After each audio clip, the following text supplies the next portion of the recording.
لله الحمد لله نحمده ونستعينه ونستغفره ونستهديه ونعوذ بالله تعالى من شرور انفسنا وسيئات اعمالنا من يهد الله فلا مضل له ومن يضلل فلا هادي له اشهد ان لا اله الا الله وحده لا شريك له جل عن الشريك والشريك والبديع والفقر والنظير واشهد ان محمدا عبد الله ورسوله وصفيه وخليله وخيرته خلقه وامينه على وحده ارسله الله رحمه للعالمين وحجه على العباد اجمعين وهدى الله تعالى به من الضلال وبصر به من الجهاله وكثر به بعد القله واغنى به بعد العلم وصلوات ربي وسلامه عليه وعلى اله الطيبين واصحابه الغر الميامين ما اتصلت عين بنظر وضاعت اذن بخبر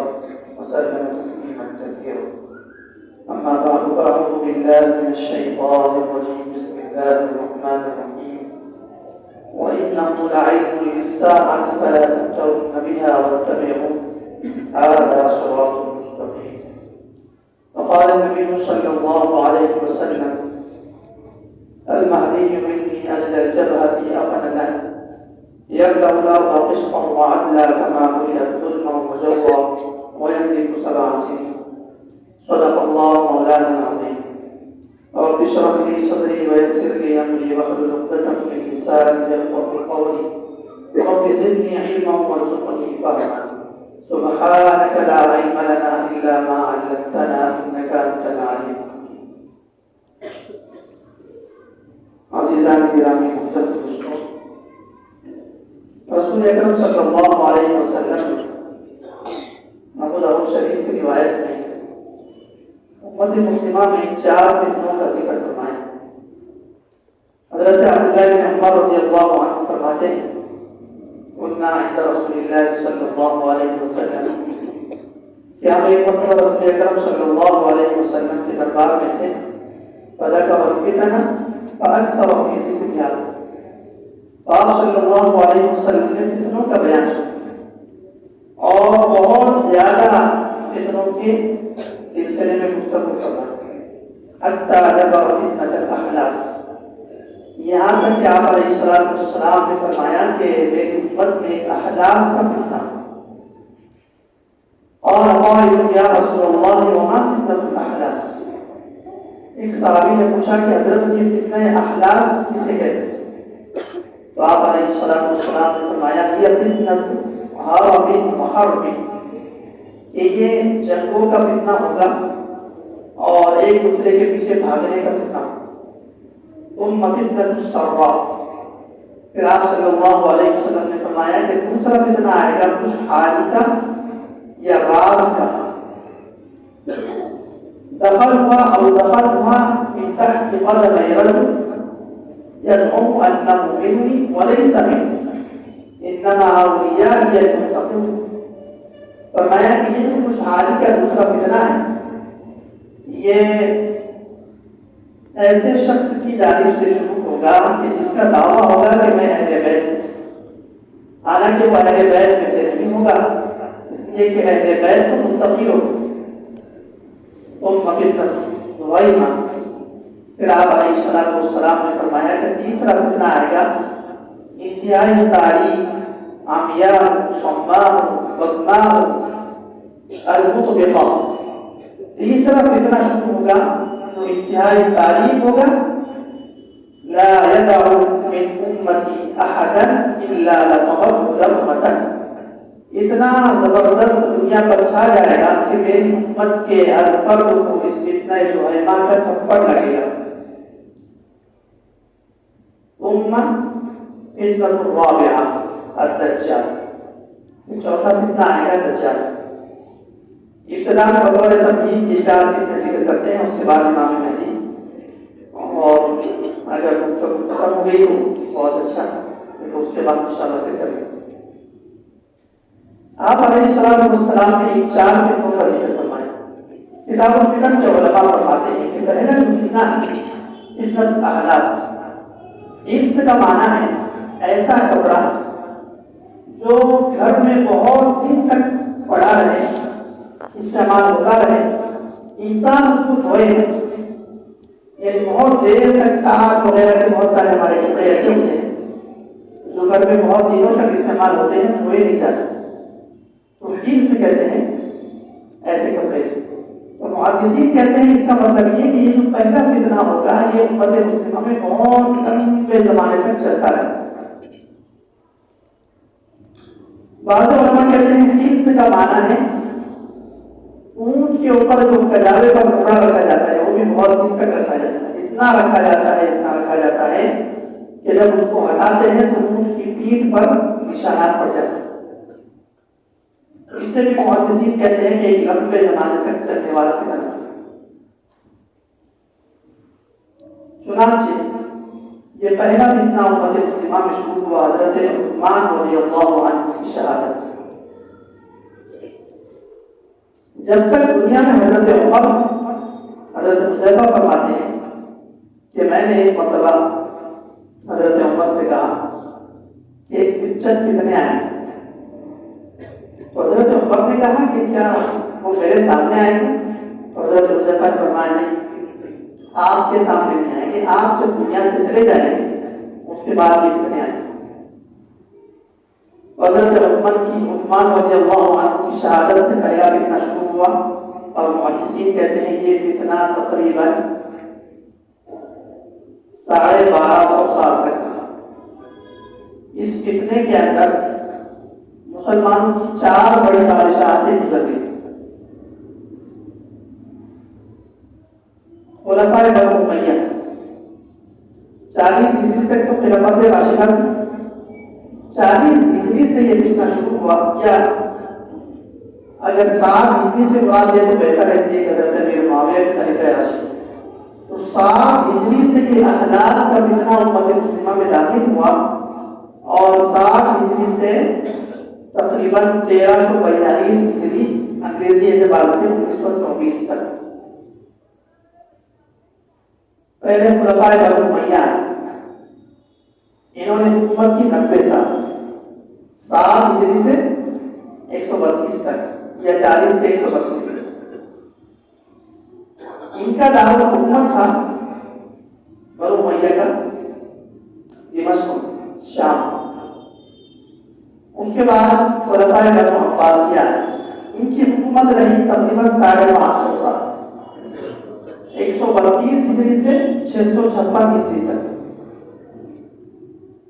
ان کا دارالحکومت تھا بغداد، جب تاتاریوں نے بغداد اٹھا لیا تو ان کی حکومت ختم ہو۔ تیسری حکومت آئی ہے ان خلفائے بنو عباسیہ کے کچھ غلام تھے، انہوں نے قاہرہ پر حملہ کر کے وہاں خلافت قائم کر دی تاتاریوں کے ساتھ، اور محدثین کہتے ہیں یہ واحد ایسی قوم تھی جس کو تاتاریوں نے، مسلمان لوگ تھے، ان مسلمانوں کو تاتار کے حملے سے نقصان نہیں ہوا بلکہ انہوں نے تاتاریوں کو نقصان پہنچایا۔ 650 ہجری سے خلفائے مملوکیہ کی خلافت شروع ہوئی 922 ہجری تک۔ اس کے بعد چوتھی بادشاہت آئی خلفائے عباسی، خلفائے عثمانیہ ترکی کے، ان کی حکومت شروع ہوئی 922 ہجری سے 1342 ہجری تک، یعنی انگریزی اعتبار سے 1517 عیسوی سے 1924 تک۔ ان چاروں خلافتوں کے دور میں محدثین اور کتاب الفتن کے علماء فرماتے ہیں کہ یہ فتنہ احلاس چلتا رہا، نئی نئی شکل میں آیا۔ سب سے پہلے حضرت عمر کو باغی اور حضرت عثمان کو باغی اور شہید کر دیا، وہاں سے یہ فتنہ شروع ہوا، اور وہاں سے چلتے چلتے کبھی جنگ صفین میں باغی کو گھس جاتے، کبھی جنگ جبل میں باغی کو گھس جاتے۔ صحابہ کیسے کوئی لوگ نہ دے، بلکہ علامہ ابن سیرین فرماتے ہیں حجمت الفتن واصحاب رسول اللہ صلی اللہ علیہ وسلم 10 آلاف، کہ جب فتنے بہت زیادہ آنے لگے نا، صحابہ ہزاروں میں تھے، لیکن ان ہزاروں صحابہ میں سے 100 بلکہ 100 بھی نہیں کہتے ہیں، صرف لم یبلغوا 30 صحابہ بھی فتنوں کے اندر داخل، سب صحابہ خاموش اپنے گھروں میں اور اپنی عبادتیں کرتے۔ ایک بھی صحابی فتنے کا شکار، یہ باغی ہو، خوارج، جہمیہ، قادریہ، مختلف قسم کے فتنے ہیں۔ غیر خلاصہ یہ کہ اگر اسی پر گفتگو کریں گے تو کافی طویل ہو جائے گی۔ پہلا فتنہ اخلاص 1924 میں ایک ایسے شخص کے ہاتھوں ختم ہوا جس کے بارے میں آپ صلی اللہ علیہ وسلم نے فرمایا دخل ہوا تحت قدم رجل يزعم انه مني وليس مني انما اولیاء المتقون۔ ایک ایسا آدمی ہوگا جو یہ دعویٰ کرے گا کہ میں اہل بیت ہوں، میں ہاشمی خاندان کا آدمی ہوں، لیکن حضرت نے فرمایا رسول اللہ صلی اللہ علیہ وسلم نے کہ وہ آدمی جھوٹا ہو۔ یہ فتنہ شروع ہوا 1924 میں جب خلافت عثمانیہ کی جانب سے ایک گورنر تھا مکہ میں جس کا نام تھا حسین بن علی، نام دیکھیے اہل بیت والا، اس کو اردو میں کہتے ہیں شریف مکہ۔ اس نے انگریزوں سے معاہدہ کر لیا اور انگریزوں نے اس کی پٹی پڑھائی کہ تم اہل عرب ہو، اہل زبان ہو، یہ ترکی کے لوگ، ان کو تو عربی کے ڈھنگ سے نہیں آتی ہے، یہ لوگ آپ کا بادشاہت کریں گے سمجھ میں نہیں آتا، اگر آپ ان سے بغاوت کرو اور اپنی علاحدہ کو حکومت بنانا چاہو تو ہم آپ کا تعاون کریں۔ کہتے ہیں کہ اس بدبخت نے ان کی جھانسے میں آ کر خلافت عثمانیہ سے بغاوت کر دی اور حجاز کے جو 3 علاقے ہیں مکہ، مدینہ اور طائف، ان 3 علاقوں سے بغاوت کر کے اپنے علاقے آزاد کر دیا۔ خلافت عثمانیہ اس وقت 1909 سے ہی بہت کمزور ہو گئی، جب اسے زبردستی پہلی جنگ عظیم میں یہود و نصارہ نے داخل کر دیا تھا، وہیں سے وہ کمزور ہو گئی تھی۔ اس آدمی نے رازداری سے دوسرا فتنے کے بارے میں کہا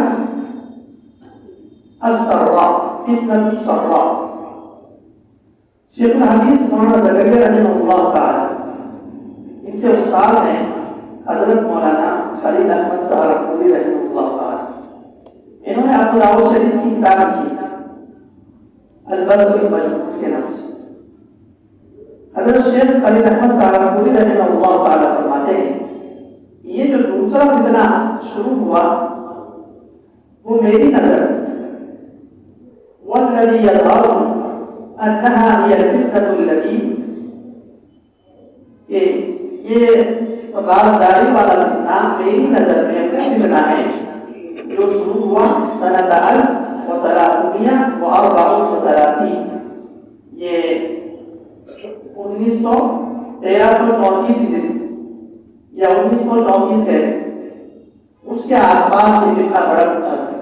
یعنی شیخ الحدیث رحمہ اللہ فرما رہے ہیں کہ یہ فتنہ شریف مکہ کی وجہ سے شروع ہوا اور شریف مکہ نے خاموشی میں رازداری سے برطانیہ وغیرہ سے معاہدہ کر دیا اور خلافت عثمانیہ کا جو مسلمانوں کا ایک عظیم سرمایہ تھا اس کو گرانے کی سازشیں۔ تو فتنہ السراء کا معنی رازداری والا تھا، اس نے سازش، اور کہتے ہیں جس وقت یہ سازش کر رہا تھا اس وقت حضرت شیخ الہند محمود حسن دیوبندی رحمہ اللہ تعالی حج کرنے مانگے مکہ، تو اس کو معلوم ہوا کہ یہ خلافت عثمانیہ کے چاہنے والا آدمی ہے، اسی نے وارنٹ جاری کیا اور حضرت شیخ الہند رحمہ اللہ کو وہاں سے گرفتار کر کے انگریزوں کے حوالے کر دیا اور تقریباً 3 سال تک مانچا کی جیل میں رکھا۔ فتنہ السراء 1924 سے شروع ہوا۔ بعض محدثین کہتے ہیں، حضرت شیخ خلیل احمد سہارنپوری بھی کہتے ہیں کہ اگر یہ فتنہ السراء رازداری سے نہ ہو، صرف اگر سرور اور خوشحالی سے ہو، تو خوشحالی کا فتنہ بھی 1950 کے بعد جب تیل نکلنا شروع ہوا جزیرۃ العرب میں، تو وہاں سے یہ فتنہ موج مارنے لگا امت مسلمہ میں، اور امت مسلمہ کے عقیدے عمل میں کمزوری آنا شروع ہوئی۔ تو دوسرا فتنہ شروع ہوا 1924 سے اور چلتا رہا خوشحالی کا فتنہ، اور یہ ایسا فتنہ ہے کہ اس فتنے میں آپ نے دیکھا کہ اس کے مظاہر 1980 اور 90 میں نظر آئے، مجھے خلیفہ بنا اور مجھے فیصلیہ بنا اور نئی نئی سڑکیں بننے لگی اور اے سی کے روم بننے لگے اور بڑی بڑی ہوٹلز قائم ہونے لگی، اور مکہ المکرمہ اور مدینہ منورہ میں یہود و نصارہ کے قبضے ہونے لگے، قیامت رفت ہو گئی، ایک ایک پرزے کو سدھارنے کے لیے یہود و نصارہ کے انجینئر سے بلائے جانے لگے، اور آج تو یہ حال کہ بھی تذکرہ آئے گا۔ تو یہ فتنہ عروج پر ہو گیا، وہاں سڑکیں بن گئی، وہاں محلات بن گئے، خوشحالی آ گئی، ہر طرف سے تیل آ گیا، محلات آ گئے، بکلے آ گئے، سونا آ گیا۔ 1990 تک دوسرا فتنہ السرا، خوشحالی یا رازداری والا۔ تیسرا فتنہ شروع ہوا فتنہ الدہیمہ۔ دہم یدہم کا معنی ہے بہت کالی چیز یا ایسی چیز جو مکمل ڈھانپ دے کسی چیز کو۔ کہتے ہیں تیسرا فتنہ جب شروع ہوا جب روس کی شکست ہوئی، بھی تفصیل آئے گی انشاءاللہ۔ جب روس کی شکست ہوئی اور دنیا پر عیسائیوں کا قبضہ ہو گیا، یعنی امریکہ، اور انہوں نے دنیا پر بھی ورلڈ آرڈر کا نظام نافذ کرنے کے لیے اپنی سازشیں شروع کر دی۔ یہاں سے یہ فتنہ الدہیمہ شروع ہوا 1990 سے، جب جزیرۃ العرب میں امریکہ کی فوجیں اتر گئی۔ اور محدثین آج کل کے کہتے ہیں کہ 2001 میں یہ فتنہ بہت جوش مارنے لگا، اور 2001 کے بعد پھر آپ نے دیکھا یہ جو بہادر آدمی ہے امریکہ، یہ دخل اندازی کرتا ہے، اس کی فطرت ہے، کیونکہ یہودیوں کا بہت اچھا حاضر چہیدہ آدمی ہے تو عیسائی تو نام کا ہے تو لا مذہب، اس کا کوئی مذہب ہی نہیں، شیطان کا پوجا کرنے والا ہے۔ تو اس نے مسلمان ملکوں میں مداخلت شروع کر دی نا، الگ الگ ملکوں میں، اور جمہوریت دنیا کے ہر علاقے میں نافذ ہو گئی۔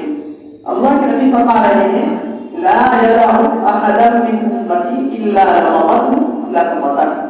یہ فتنہ الدہیمہ ایسا فتنہ ہے تاریخ کے امت کے ہر فرد کو اس میں سے حصہ ملے گا۔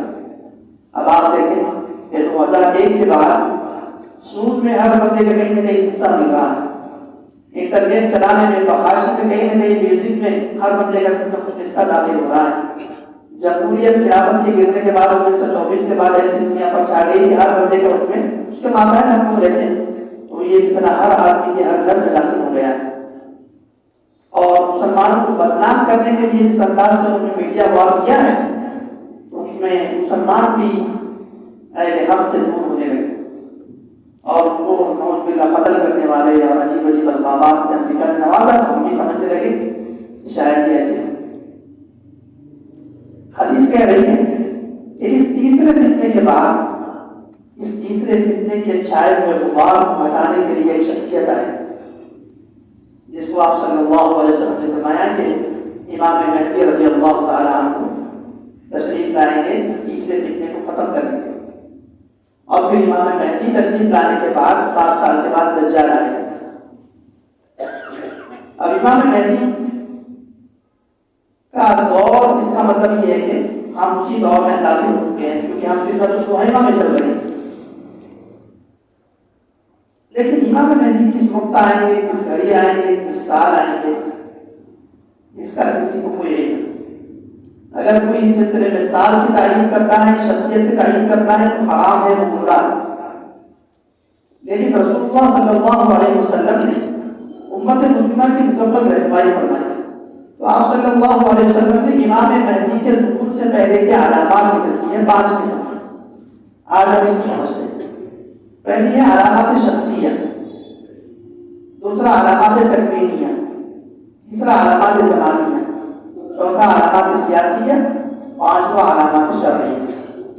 ان 5 علامتوں کو اگر آپ یاد کر لیں گے تو کسی دھوکہ دینے والے بدعقیدہ آدمی جو دعویٰ کر رہا ہے مذہبیت کا، اپنے آپ کو مہدی سمجھ رہا ہے، عوام الناس کو دھوکہ دے رہا ہے، تو آپ انشاءاللہ اس کے دھوکے میں نہیں آئیں گے۔ اور سچا مہدی کب آئے گا، کس وقت آئے گا، انشاءاللہ آپ کو اس سے اندازہ ہو جائے گا۔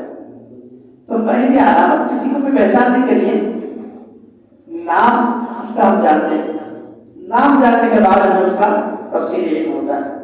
تو رسول اللہ صلی اللہ علیہ وسلم نے ابو شریف میں امام مہدی رضی اللہ تعالیٰ عنہ کا نام ذکر کیا، فرمایا یوافق اسمہ اسمی، کہ امام مہدی کا نام میرے نام کی طرح۔ آپ صلی اللہ علیہ وسلم کا نام محمد ہے، تو امام مہدی کا نام تھی محمد۔ اب یہاں دو طرح کے لوگ دھوکہ دے رہے ہیں، ایک یہاں بغل میں جو بیٹھا ہوا ہے فتنہ شکیب بن حنیف، یہ بدبخت ہے، لعین ہے، مردود ہے، اس نے دعویٰ کیا کہ میں مہدی ہوں۔ اس سے کسی نے پوچھا کہ حضرت رسول اللہ صلی اللہ علیہ وسلم نے فرمایا کہ امام مہدی کا نام کیا ہوگا؟ محمد ہوگا۔ کہتا ہے کہ میرا نام محمد شکیب ہے، حالانکہ اس کا نام جو اس کے ڈاکومنٹس میں ہے وہ شکیب بن حنیف، اور آپ علیہ السلام فرما رہے ہیں کہ امام مہدی جو سچے مہدی ہوں گے ان کا نام ہوگا محمد۔ یہ تو اس نام والا نہیں ہے، لہٰذا یہ کے بعد ہے، دجال ہے، کذاب ہے، جھوٹا ہے، اور اس کو جو مانتے ہیں وہ دائرہ اسلام سے خارج ہو جائے گا۔ دوسرا ایک آدمی ہے لاہور، اس کا نام ہے محمد قاسم بن عبد الکریم۔ وہ کہہ رہے ہیں کہ میرا نام قاسم بن عبد الکریم ہے، اور آپ صلی اللہ علیہ وسلم نے فرمایا اسمی کہ امام مہدی کا نام میرے نام کی طرح ہوگا، صرف حضرت نے یہ کہا طرح ہوگا، نام نہیں دیا نا محمد۔ تو اللہ کے نبی کے محمد احمد کے علاوہ اور بہت سارے نام، قاسم ہے، ماہی ہے، طاہر ہے، عاشر ہے، اور بہت سارے نام ابو القاسم ہیں۔ تو وہ کہہ رہے ہیں کہ میرا نام قاسم ہے اور اللہ کے نبی کی کنیت ابو القاسم ہے، لہٰذا میں مہدی۔ تو اس کو سمجھنے کے لیے یاد رکھیے یواضع لفظ ذکر کیا ہے، تو یواضع کا معنی قرآن کریم میں استعمال ہوا ہے۔ سورہ توبہ میں اللہ تعالیٰ نے فرمایا انما النسیء زیادۃ فی الکفر یضل به الذین کفروا یحلونہ عاما ویحرمونہ عاما لیواظبوا عدۃ ما حرم اللہ۔ تفسیر بغوی میں علامہ بغوی فرماتے ہیں لیواظبوا کا معنی لیواظبوا، بالکل اس جیسا ہوتا ہے۔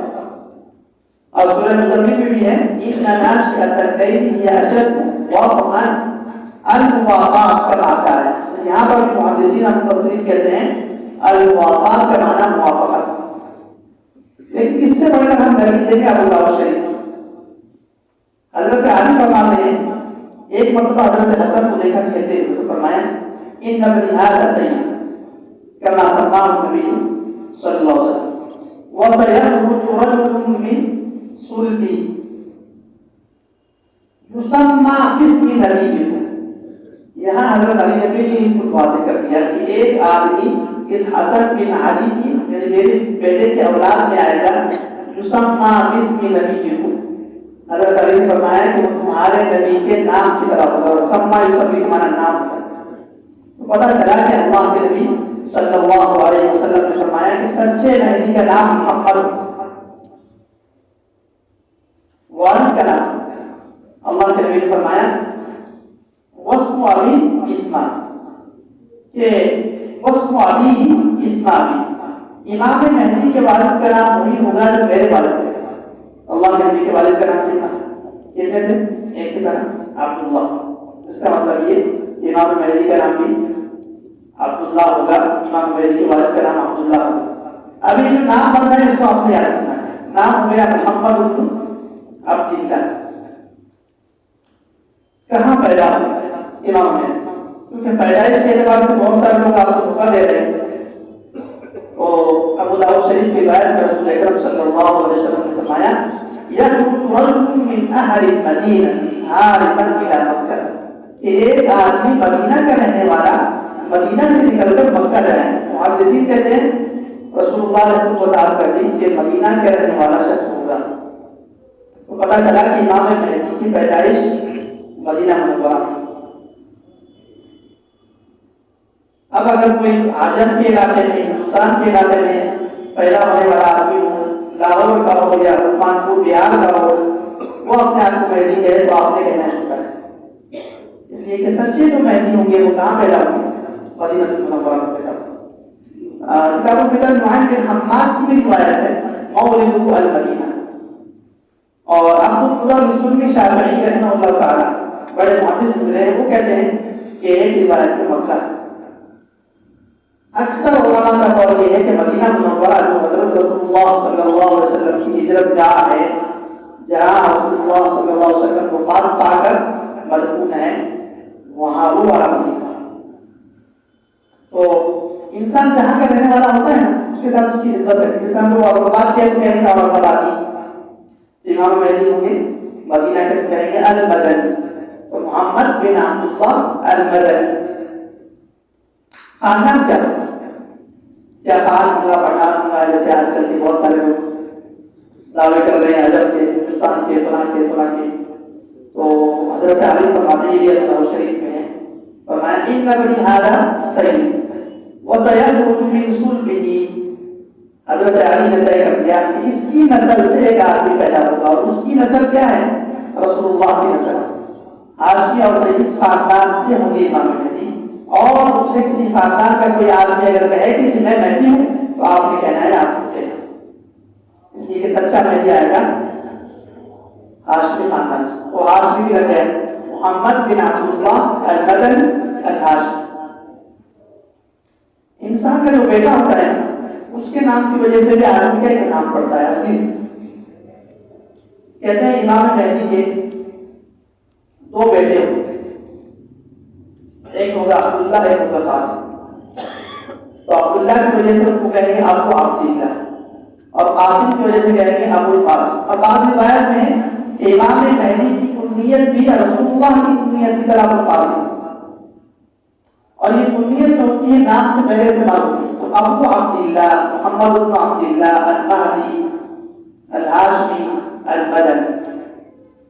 یہ جو مہدی مہدی ہم لوگ کرتے ہیں نا، اس مہدی کا معنی ہے ایسا آدمی جو ہدایت کے اعلیٰ اور اونچے مقام پر ہو، اور اس کے بعد اس کے پاس گمراہی کبھی نہ پہنچ سکے، خود بھی ہدایت پر رہے اور امت مسلمہ کو بھی فتنوں سے بچا کر ہدایت پر برقرار رکھنے کی کوشش کرتا رہے. المہدی ایک لقب کا مہدی ہے، نام محمد لقب مشہور ہو چکا ہے. مہدی کہتے ہیں، مہدی کا معنی ہدایت یافتہ، جس کے پاس کام ہدایت. اور ایک لقب ہوگا حدیث میں ہے الجابر، اور جابر کا اردو معنی بھی صحیح ہے اور عربی کا معنی بھی صحیح ہے. جابر کا اردو والا معنی جو ہم لوگ کہتے ہیں جابر کا معنی سب، تو محدثین کہتے ہیں امام مہدی جب آئیں گے تو دشمنان اسلام کے خلاف، اللہ کے دشمنوں کے خلاف خیر سب حضرت عمر کے بالکل. تو اس معنی میں جابر کہہ سکتے ہیں.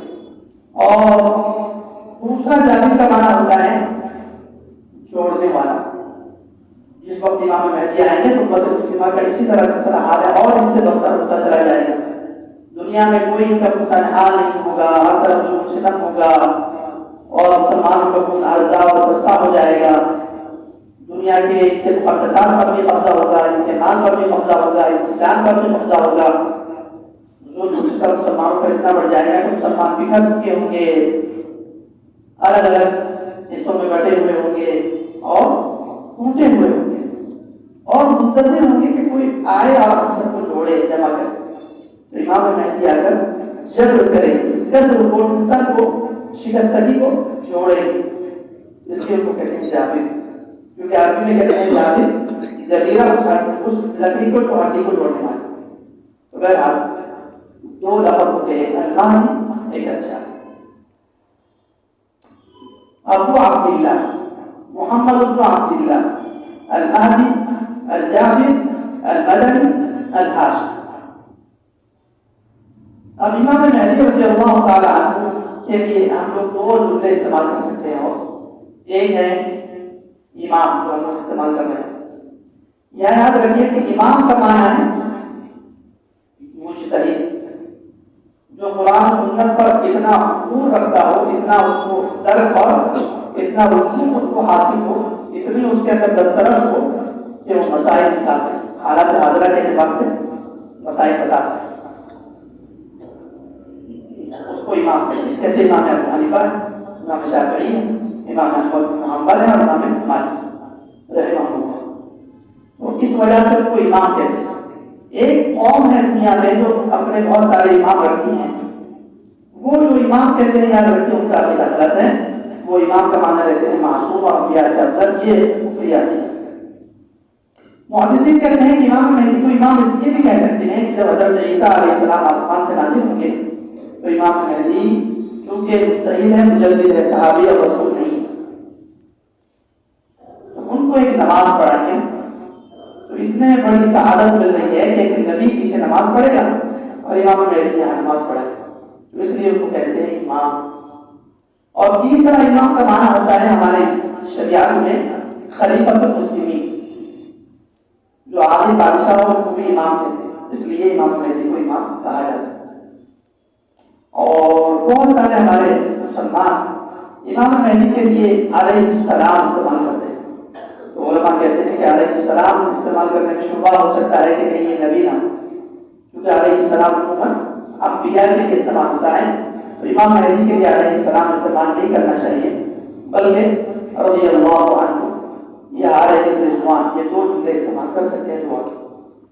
اب سوال ہوگا کہ بھائی صحابی نہیں ہے تو آپ نے کہا پھر رضی اللہ عنہ کہہ سکتے ہیں، تو اس کا جواب یہ ہے کہ رضی اللہ عنہ کہنے کی جو شرائط فقہاء نے لکھی ہیں وہ تینوں شرائط ان کے اندر موجود ہیں۔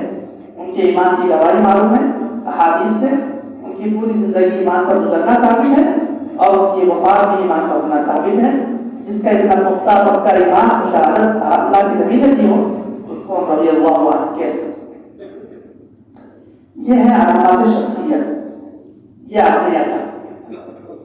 اس کے بعد ہم چلتے ہیں امام مہدی اس دور میں، اور کیا اس وقت ہم امام مہدی کے دور میں داخل ہو چکے ہیں یا نہیں۔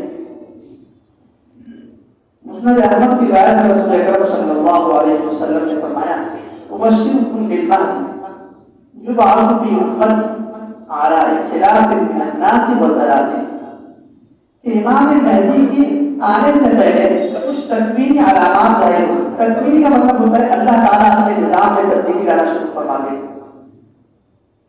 پہلی تکوینی نشانی ذکر کی یبعث علی اختلاف من الناس، کہ جب امام مہدی کے ظاہر ہونے کا وقت قریب ہوگا تو لوگوں کی طبیعتوں میں اختلافات شروع ہو جائے۔ یہ اختلافات اور انتشار اس بات کی گواہی ہوگی کہ امام مہدی کے ظہور کا وقت قریب آ چکا ہے۔ آج آپ دیکھیں کہ کتنا اختلاف ہو چکا ہے، ملکوں میں اختلاف، خاندان میں اختلاف، گھرانوں میں اختلاف، شہروں میں اختلاف، طبیعتوں میں اختلاف، حتیٰ کہ بھائی بھائی میں اختلاف۔ یہ اختلاف بھی بتا رہا ہے کہ کوئی شخصیت ظاہر ہونے والی۔ دوسرا ذکر کیا وزلازل، کہ امام مہدی کے ظہور سے پہلے بے انتہا زلزلے آنا شروع ہو جائے۔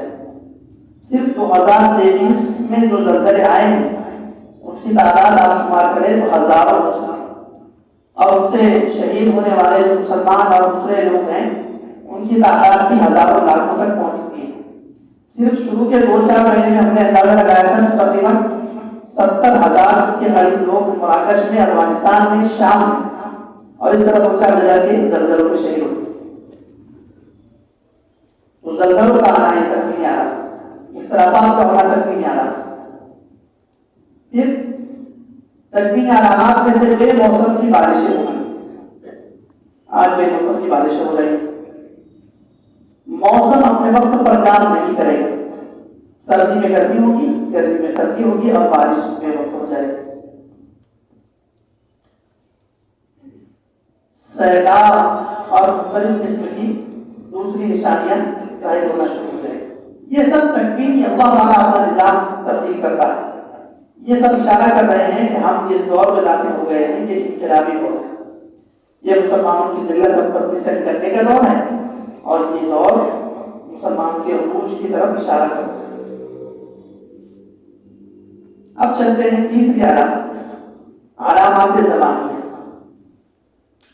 علامات زمانیہ کا مطلب ہوتا ہے کہ جس زمانے میں امام مہدی رضی اللہ عنہ ظاہر ہونے والے ہوں گے اس زمانے میں کچھ بڑی بڑی نشانیاں ظاہر ہو کر ہمیں اشارہ کرے گی کہ آپ اس دور میں داخل ہو چکے ہو۔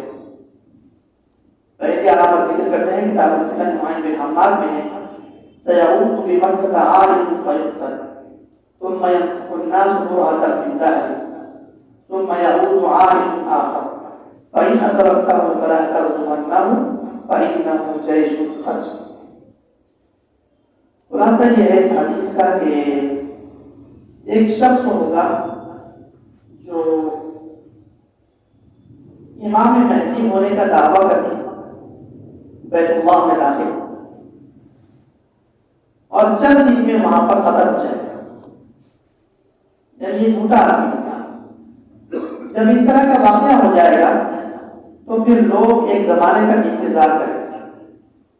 پھر آپ علیہ السلام نے فرمایا کہ دوسرا آدمی جو سچا نہیں ہوگا وہ حرم شریف میں بیت اللہ میں آئے گا، اور فرمایا کہ جب دوسرے آدمی کو دیکھ لینا کہ وہ حرم میں آ گیا ہے تو تو نے اس کی مخالفت نہیں کرنا ہے، اس کے ساتھ جنگ نہیں کرنی، اس لیے کہ اس کے ساتھ جنگ کرنے والا جو ہوگا وہ زندہ زمین میں دھسا دے۔ یہ علامت 1979 میں ظاہر ہوئی تھی کہ ایک آدمی تھا جس کا نام تھا عبداللہ، محمد بن عبداللہ القحطانی۔ اس کا ایک سالہ تھا جس کا نام تھا جوہیمان۔ 1400 ہجری جب محرم 21 نومبر 1979 کا واقعہ کہ انہوں نے دیکھا کہ جزیرۃ العرب میں جو حکمران ہیں، حاکم ہیں، انہوں نے شریعت کے خلاف کام کرنے شروع کر دیے، سینما ہال قائم کرنے شروع کر دیے۔ تو یہ لوگ علماء کے صحبت یافتہ نہیں لوگ، ان کو خیال ہوا کہ شاید امام مہدی کا وقت قریب آ چکا ہے۔ ان کا نام جو ہے ہمارے بیٹوئی کا جوہیمان نے کہا کہ نام تو محمد بن عبداللہ قحطانی ہے۔ شروع میں انہوں نے دکانوں پر جا کر گانوں کی کیسٹیں توڑنا شروع کر دی، جو غیر شرعی کام ہوتے تھے اس کے خلاف انہوں نے طاقت کا استعمال شروع کیا۔ پھر ایک دن یہ سمجھے کہ شاید اب وقت بالکل قریب آ چکا ہے، تو یہ تقریباً اپنے جتنے ماننے والے تھے 150 ان کو لے کر ہتھیار لے کر کعبۃ اللہ میں داخل، فجر کی نماز کا وقت، اور بڑے عالم اور امام شیخ سبیل رحمہ اللہ تعالی وہ نماز پڑھانے کے لیے فجر میں آگے بڑھے۔ انہوں نے جتنے مائک ہیں حرم کے ان سارے مائک پر سسٹم پر قبضہ کیا۔ ابھی نماز چل رہی ہے اور انہوں نے قبضہ کر کے اعلان شروع کر دیا۔ شیخ سبیل رحمہ اللہ نے جیسے جیسے نماز ختم فرمائی اور ان کو نصیحت کی تو انہوں نے امام صاحب کو پکڑ کے تہخانے بند کر دیا، اور جتنے حرم شریف میں لوگ تھے سب سے زبردستی بیان دینی شروع کر دی، اور ان کے پاس ہر زبان کا آدمی موجود ترجمہ کرنے کے لیے۔ تو وہ جو محمد بن عبداللہ قحطانی تھا اس نے دعوت کیا اور دوسرے لوگوں نے اس کے ہاتھ پر بیعت کی، اور پورے حرم میں سب سے زبردستی بیعت کروا دی۔ اب حکومت کو معلوم ہو گیا، کہتے ہیں حکومت وقت نے حرم شریف کو گھیر لیا۔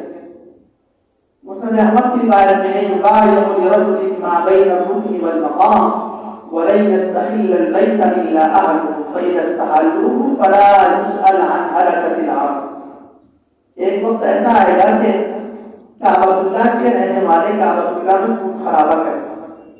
جب ایسا واقعہ ہو جائے نا تو سعودی عرب یعنی جزیرۃ العرب کی پھر ہلاکت کے بارے میں مت سوچیں۔ کہتے ہیں سعودی حکومت نے مختلف ملکوں سے مدد حاصل کی، پاکستان سے، فرانس سے اور دوسرے ممالک سے فوج بلا کر ان کو قتل کر دیا۔ وہ جو آدمی تھا چھوٹا آدمی اس کو قتل کر دیا 15 دن کے اندر۔ حدیث کہہ رہی ہے سیعود بمکہ عائد فیقتل، ایک آدمی چھوٹا مذہبیت کا دعویٰ لے کر حرم میں جائے گا، یہ فا بتا رہا ہے تاکید کے لیے کہ فوراً قتل ہو جائے گا، 10 سے 15 دن کے لیے آدمی قتل ہے۔ ثم يمكث الناس مرة من دار، پھر لوگ ایک زمانے تک انتظار کریں گے۔ تقریباً اس وقت سے لے کر اب تک 44 سے 45 سال کے قریب کا عرصہ ہو گیا۔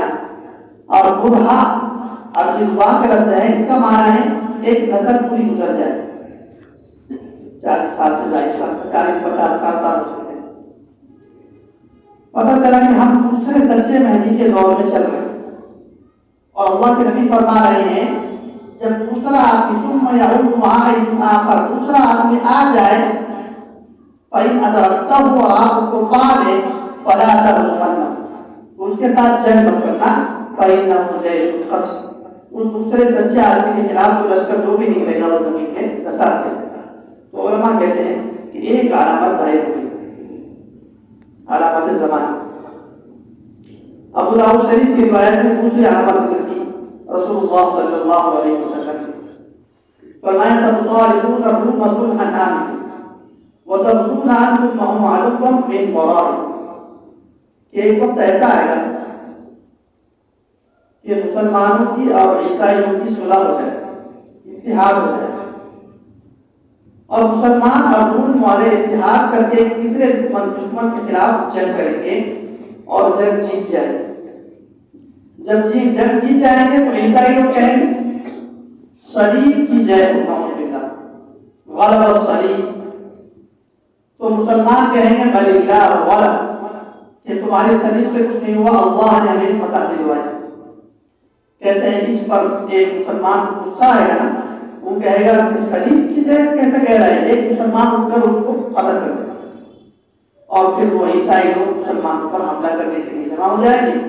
اللہ کے نبی نے فرمایا حین ذلک تبدل الروم وتجمع للملحم، کہ روم والے اس صورت میں دھوکہ کریں گے، اتحاد توڑ دیں گے، اور جنگوں کے لیے مختلف قسم کے حملوں کے لیے مسلمانوں کے خلاف تیار ہو جائیں گے۔ اور یاد رکھیے یہ جو ملحمہ ہے، جنگوں کا دور ہے، یہی امام مہدی کا دور۔ اب یہ واقعہ کب ہوا کہ مسلمان اور عیسائیوں اتحاد ہوا اور دونوں نے مل کر کسی تیسرے دشمن کو ختم کر دیا۔ 1980 میں روس نے حملہ کیا افغانستان، اور وہاں کے مسلمانوں نے اپنے وطن کی آزادی کے لیے قربانی دینی شروع کر دی۔ 2 سال تک قربانی دیتے رہے۔ یہ جو امریکہ ہے نا، یہ عیسائی، حدیث میں جب لفظ روم آئے گا اس کا مطلب عیسائی مذہب کے، اور اس وقت محدثین کہتے ہیں کہ عیسائی مذہب کس کا ہے؟ امریکہ کا ہے، اور اسرائیل کا مذہب یہودیت۔ تو یہ امریکہ چاہتا تھا کہ سپر پاور جگہ، جب اس وقت 1980 میں سپر پاور تھا روس، تو اس نے دیکھا کہ یہ جو افغانستان کے لوگ ہیں، یہ بڑے جنگجو ہے، اور یہ مجھے سپر پاور بنا سکتے ہیں، یعنی یہی کو ہرا سکتے ہیں، میں نہیں ہرا سکتا۔ دوسری وجہ یہ ہوئی، محدثین کہتے ہیں کہ یہ جو جزیرۃ العرب کے دیش کے جتنے ہوئے ہیں، یہ سب امریکہ کے قبضے میں، اور امریکہ کی کمپنیاں وہاں سے تیل اٹھاتی ہیں۔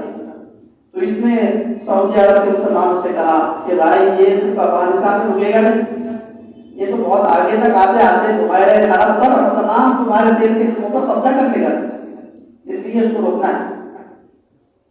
تو چنانچہ امریکہ نے اور سعودی عرب کے علماء نے سب نے روس کے خلاف مدد کی، اور مسلمانوں کا اور روم والوں کا، عیسائیوں کا کیا ہو گیا، اتحاد ہو گیا، اور دونوں نے مل کر روس کو شکست دے دی 10 سال میں، 1989 تک۔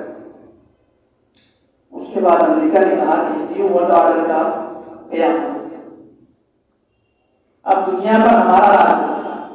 تو ایک غیرت مند مسلمان نے کہا کہ نہیں، دنیا پر راج کو اسلام کو تمہارا نہیں۔ جب اس نے کہا غلب الصلیب، علماء کہتے ہیں کہ یہ جو بش تھا، یہ بش کویت کے علاقے میں خفشی کا ایک علاقہ ہے، ریتیلی زمین ہے، اور اللہ کے نبی فرمائے حتی ینزل فی مارج ذی تبول، یہاں تک کہ سرسبز وادی میں، ریتیلی وادی میں وہ اترے گا روم والے، اور وہاں اعلان کرے گا غلب الصلیب۔ تو علماء کہتے ہیں یہ جو بش تھا، یہ 90 کے بعد جب روس ہار گیا تو ان کی حکومت آ گئی نا دنیا میں، تو یہ گیا کویت کے گیا، وہاں اس نے اعلان کیا غلب الصلیب کہ بھئی ہمارا دنیا میں نظام چلے گا۔ جب یہ اعلان ہوا تو ایک غیرت مند مسلمان کا نام نہیں ہوگا، آپ نے کچھ سمجھنا ہے، غیرت مند مسلمان اٹھ کر اس کے معیشت کے 2 ٹاور گرا دیا۔ حدیث میں ہے فَيَدُقُّهُ، یہ مسلمان غیرت مند اٹھے گا، صلیب توڑ دے گا۔ صلیب توڑنے کا تو کچھ مطلب نہیں ہے کہ لکڑی توڑ دے تو اس سے کیا نقصان ہوگا۔ محدثین کہتے ہیں صلیب توڑنے کا مطلب ان کے معیشت کے مرکز کو توڑ دے گا۔ جب معیشت کا ان کا مرکز ٹوٹ جائے گا نا، اس کے بعد یہ لوگ بکھر جائیں گے، اور دنیا میں یہ مسلمانوں پر مختلف علاقوں میں جنگیں مسلط کر دیں۔ تو بہرحال یہ علامت بتا رہی ہے کہ مسلمانوں کی اور روم والوں کا اتحاد ہوا، روس کو شکست بھی دے دی، پھر روم کا اور عیسائیوں کا مسلمانوں کا جھگڑا بھی ہو گیا، اور صلیب بھی ٹوٹ گئی ان کی۔ اور اس کے بعد اب حدیث کہہ رہی ہے فَيَصِيرُ النَّاسُ إِلَى فُسْطَاطَيْنِ فُسْطَاطُ إِيمَانٍ لَا نِفَاقَ فِيهِ وَفُسْطَاطُ نِفَاقٍ لَا إِيمَانَ فِيهِ، کہ اس کے بعد امت میں دو گروہ ہو جائیں گے، ایک منافقین کا ہوگا، ایک مومنین کا ہوگا۔ جو منافق ہوں گے ان کے اندر ایمان ہے، اور جو مومن ہوں گے ان کے اندر نفاق ہے۔ چنانچہ جو اس طرح کے میدان کے لوگوں سے محبت کرنے والے ہیں وہ سچے مومن، اور جو میدان کے لوگوں سے محبت نہیں کرتے ہیں یا ایسی کرتے ہیں کہ محبت نظر نہیں آتی، تو پھر وہ اپنے ایمان میں غور کر سکتے ہیں۔ دوسری علامت زمان کہ ہم مرحمہ کے دور میں داخل ہو گئے اور امام مہدی آ کر ان جنگوں کو ختم کر دیں۔ تیسری علامت حدیث شریف میں انه سيكون رجل من بني مصر يلي سلطان ثم يغلب على سلطان فيفر الى الروم فياتي بالروم الى اهل الاسلام فتلك اول مراحل۔ اس کو خلاصہ کر کے ذکر کرتے ہیں، پھر دجال کا تھوڑا تذکرہ کرتے ہیں۔ اب یہ بتانا مقصد ہے کہ ہم جس دور میں ہیں یہ امام مہدی کا دور چل رہا ہے اور علامات ہمارے سامنے ظاہر ہو رہی ہیں، علامت زمانے۔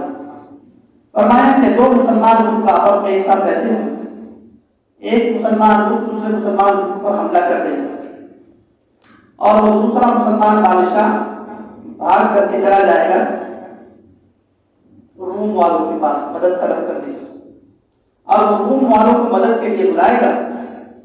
فرمایا جب وہ روم والے آئیں گے فتح کا اول ملاک، وہیں سے امت مسلمہ کی ذلت اور ان پر جنگیں مسلط ہو جائیں گے۔ 1990 میں حملہ کیا تھا عراق نے کویت پر، اور کویت کا بادشاہ روم والوں کے پاس چلا گیا اور اس نے بلا کر ڈال دیا۔ امریکہ کی فوج کو جزیرۃ العرب کے اندر داخل ہو گئی، وہاں سے امت مسلمہ کی ذلت پستی دنیا میں چاہنے لگی، اس لیے کہ ان کا سارے علاقوں کا قبضہ ہو گیا۔ تو علامت زمانیہ تو بہت ساری ہیں۔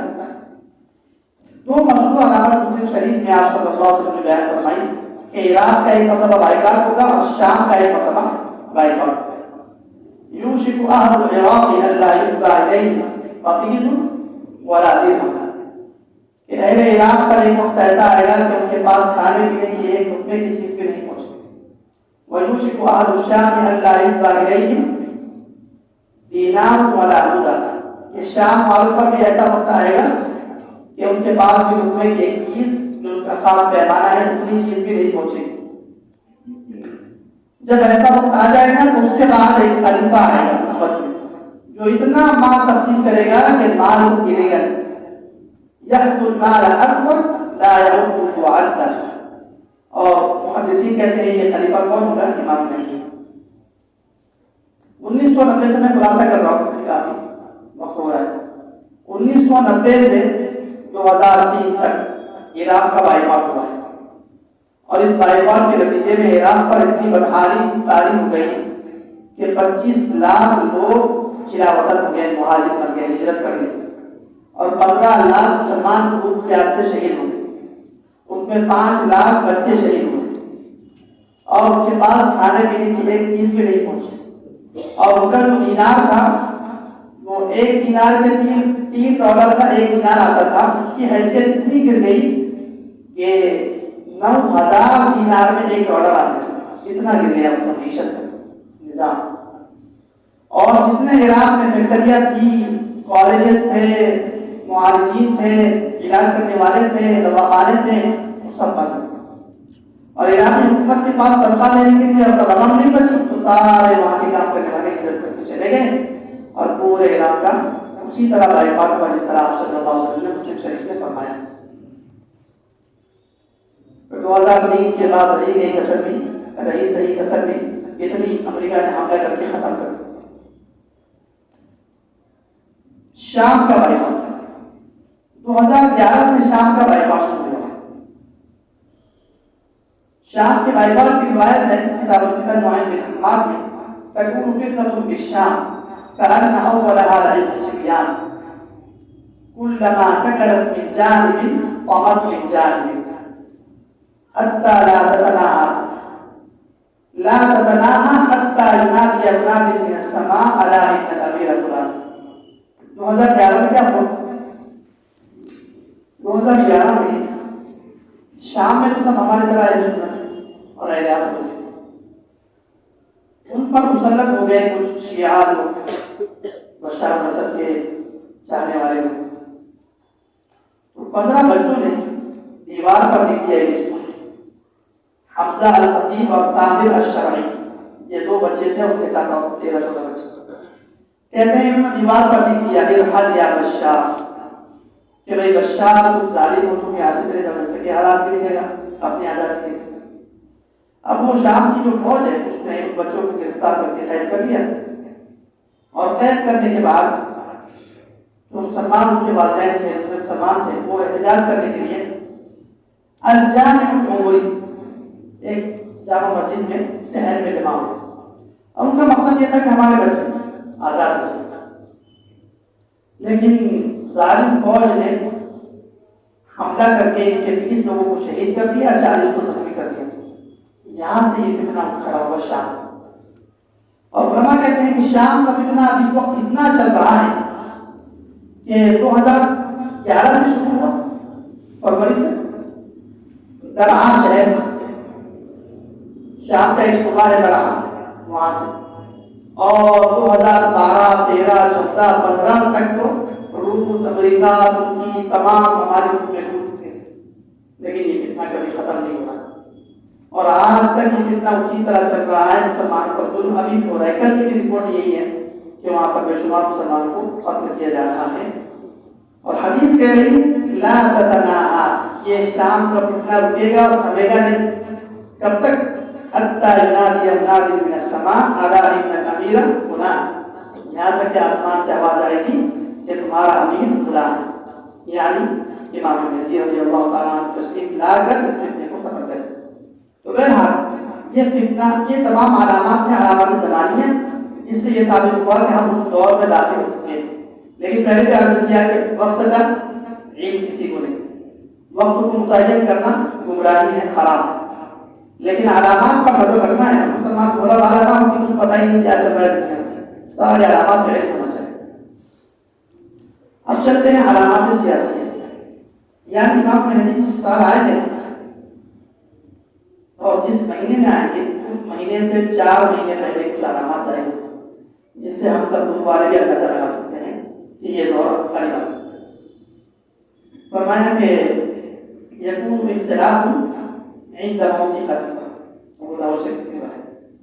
حضرت ام سلمہ رضی اللہ تعالیٰ عنہ فرماتی ہیں کہ آپ علیہ السلام نے فرمایا کہ امام مہدی کا ظہور ہوگا محرم کی 10 تاریخ، محرم سے پہلے ذوالحج، اس سے پہلے ذوالقعدہ، اس سے پہلے شوال، اس سے پہلے رمضان.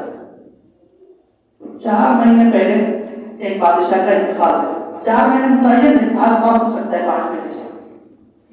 یکون اختلاف عند موت خلیفہ، ایک بادشاہ کا عرب کے انتقال ہوگا اور اس کی بادشاہت پر قبضہ کرنے کے لیے اس کے 3 شہزادے، یقتتل عند کنز ثلاثۃ كلهم ابن خلیفہ، کہ 3 شہزادے لڑائی کریں گے اور ہر ایک خلیفہ کا بیٹا ہوگا، یعنی بادشاہ کا بیٹا ہوگا.